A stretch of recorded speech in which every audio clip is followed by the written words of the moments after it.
Hello everyone, welcome to Excel Dose.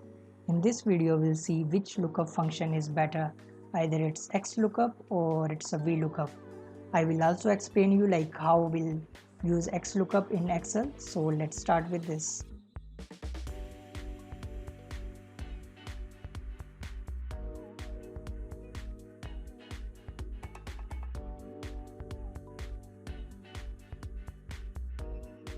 To use XLOOKUP in Excel, what we have to do is we have to type here XLOOKUP. Now you can see the first argument is lookup value, so I'm looking for this particular value. The next argument is lookup array, so I'm looking in this particular array.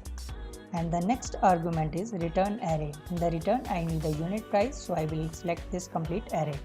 Now we have to simply close the bracket because by default it will give you the exact match. Now you can see it giving me the unit price.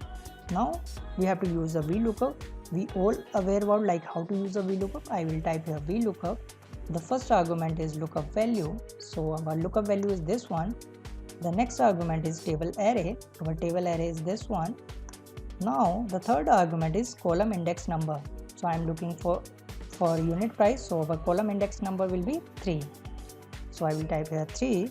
The next, for the exact match we have to type here 0, right? So now you can see both the lookup function are giving the same value. Now the first difference is, suppose if I am adding here insert new column, what will happen is you can see in the XLOOKUP I am still getting the exact number, whereas for the VLOOKUP I am getting the wrong number. It means XLOOKUP is better than the VLOOKUP. Not only this thing, so let me Control Z. If I move this particular data from this side to this side, left hand side, so you can see in the XLOOKUP still I am getting the exact number. It means the XLOOKUP can work from the right to left hand side, whereas in VLOOKUP it won't work. It will work only from the left to right hand side. To get multiple values in XLOOKUP, what we have to do is we have to simply type here XLOOKUP. Then the first argument is lookup value, so I am looking for this particular value. The next argument is lookup array, so I am looking in this particular array. Here is the change for the third argument, which is return array. In the return I need both the things, unit sold as well as the unit price. So what I have to do is I have to select the complete array. Then I will simply close the bracket. Now you can see in the one go I am getting both the values. Whereas for the VLOOKUP, what we have to do is we have to type the VLOOKUP here. Then first we have to select the table. Then I'm looking for the unit price. First I will type here the 2. Then for the next, what we have to do is we have to simply copy this formula again and paste in the next cell.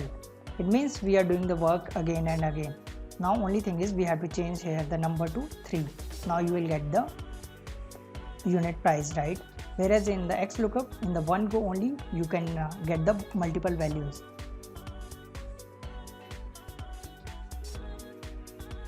There might be a scenario like a particular lookup value is not found in this particular table, which means if I'm looking for the value as a US, which is not available in this particular raw data, now you can see it is showing me as an error.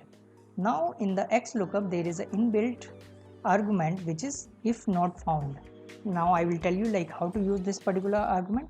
What we have to do is we have to simply type here not found. It means if the particular value is not found, it should show as a not found. Now you can see it's showing as a not found. Whereas for the VLOOKUP, what we have to do is we have to type here the another function which is if error, then the value which is already assigned. Now if it is false or if value is not found, then it should show as a not found. It means we are using the another function to get this thing. Whereas for the XLOOKUP it is inbuilt argument. So these are the some of the main reason why XLOOKUP is better than the VLOOKUP. I hope you like this video. Please like, share and subscribe to Excel Dose. Thank you.